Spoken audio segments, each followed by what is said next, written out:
تو یہ اللہ کے نبی نے فرمایا کہ تیبو بہا انفسکم، قربانی کرو اور خوشی سے کرو۔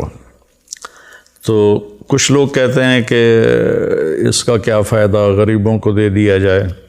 تو ہمیں تو اپنے نبی سے لینا ہے درس اور سبق۔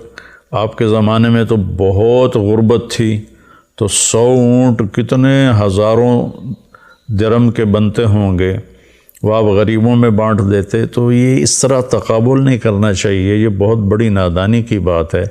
جب ایک چیز میرے نبی سے زندہ ثابت ہے تو پھر اس پر اپنی عقلی دلیلیں دینا یہ ہمارے ایمان کی کمزوری بھی ہے، اور ہماری آخرت کا اس میں نقصان بھی ہے کہ اللہ اور اللہ کا رسول تنقید سے پاک ہے۔